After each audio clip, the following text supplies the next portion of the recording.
L'actualité, une présentation de Fonderie Poitras à Lillet, fier d'être un solutionneur de problèmes fiables pour les plus grands manufacturiers de pièces d'origine du monde. Depuis plus de 30 ans, l'équipe de Fonderie Poitras à Lillet a contribué à alimenter plus de 30 millions de véhicules sur la route. Poitras, bien plus qu'un métier de fonderie, une passion pour le dépassement. Joins-toi à nous.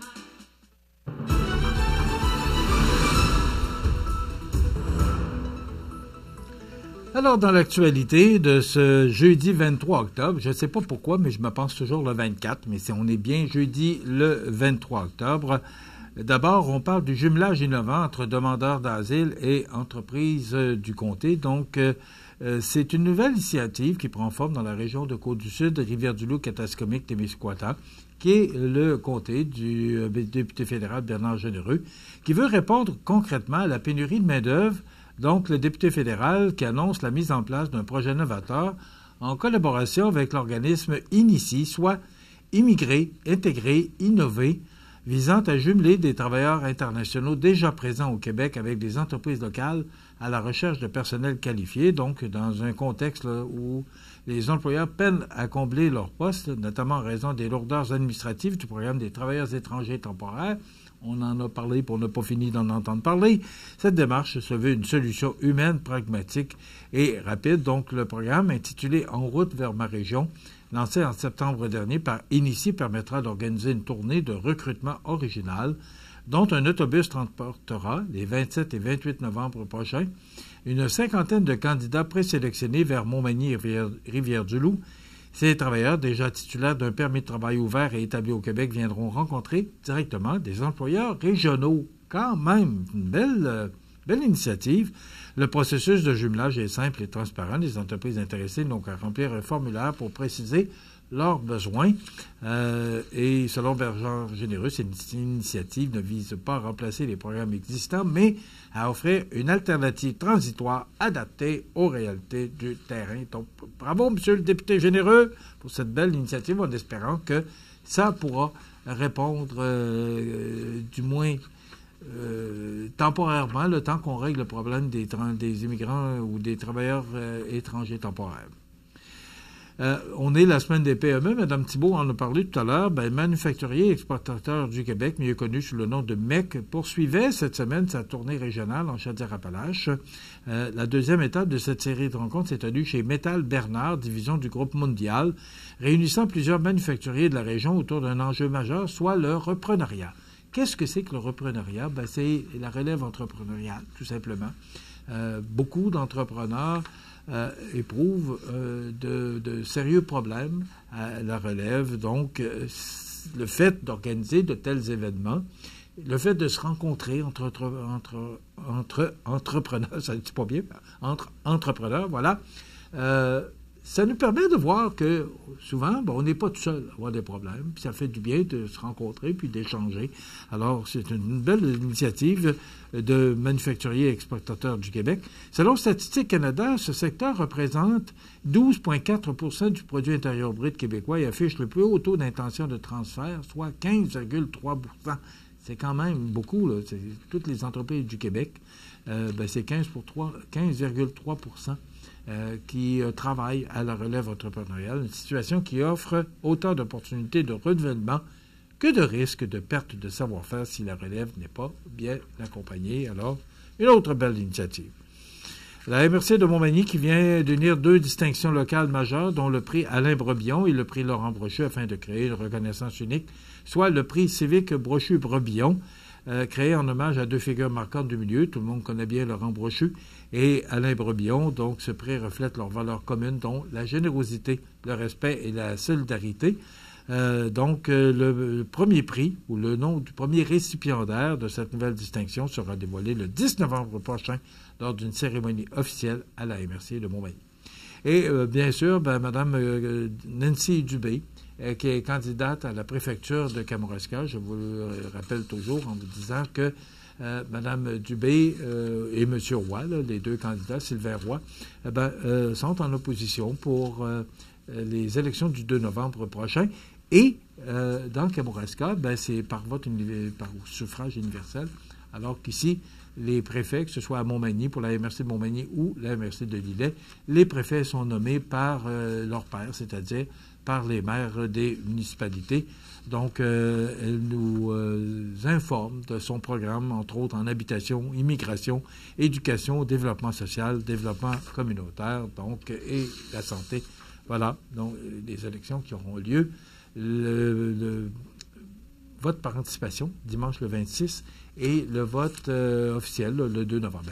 Celui du 26 est officiel aussi, mais la journée de votation aussi est le 2 novembre prochain. Donc, vous avez 2 journées pour aller voter. Et je vous dis toujours, et je vous dirai toujours, votez pour qui vous voulez, mais c'est important que vous alliez voter.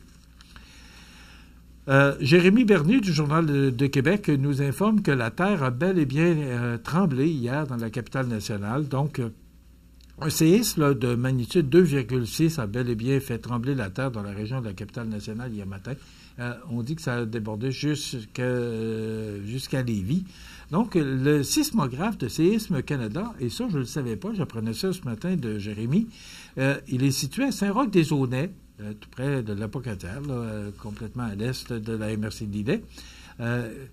Il a indiqué, ce sismographe, que la Terre avait effectivement tremblé en matinée, tout comme celui de Baie-Saint-Paul et de la Malbaie, notamment. Donc, l'événement serait survenu à environ 32 km au nord-est de Québec et à 3 km au sud-ouest de Beaupré. Celui-ci a été reconnu comme un séisme de magnitude 2,6, dont l'épicentre se trouve à 26,5 km sous la surface. Donc, aucun dommage. Nous apprend Jérémy Bernier qu'un dommage n'a été rapporté par Séisme Canada. Bon, vous l'avez entendu, le gouvernement du Québec a présenté une 4e offre qui a été aux médecins et ça a été refusé.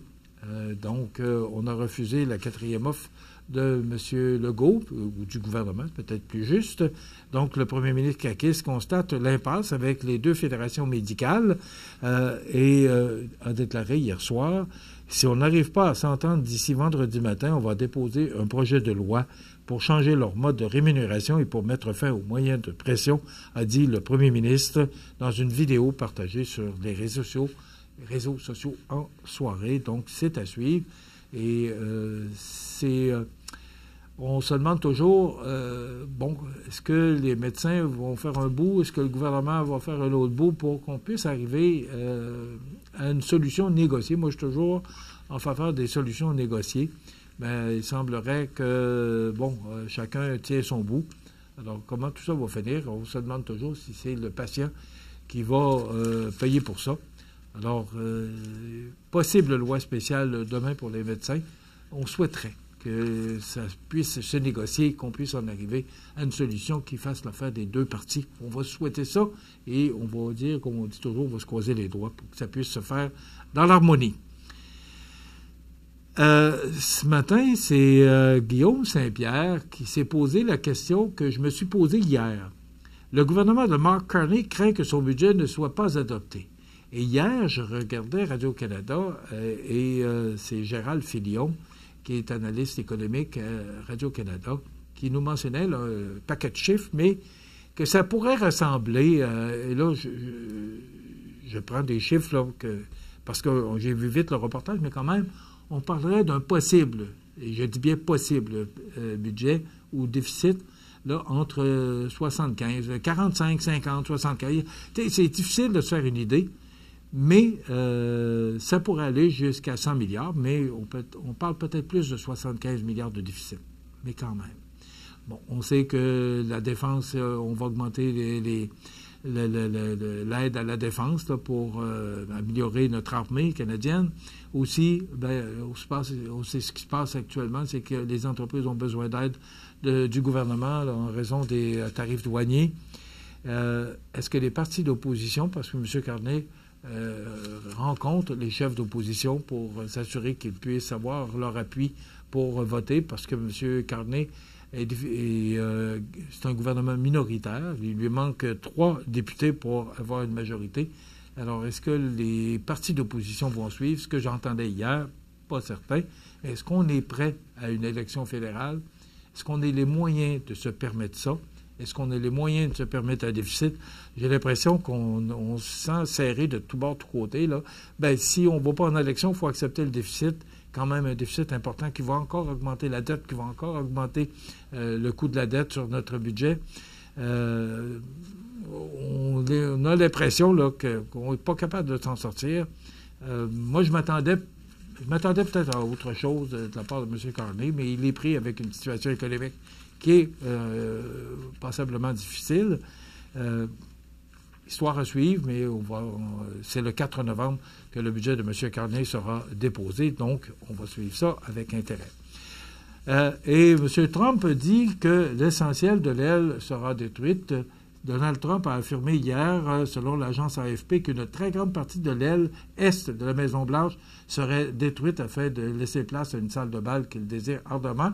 Ça ne fait pas l'affaire de tout le monde. On dit toujours que le président des États-Unis est locataire et non propriétaire. Donc, histoire à suivre. Demain, on reçoit Mme Karine Simard, présidente des élections de la ville de Montmagny, et Michel Bernard, candidate.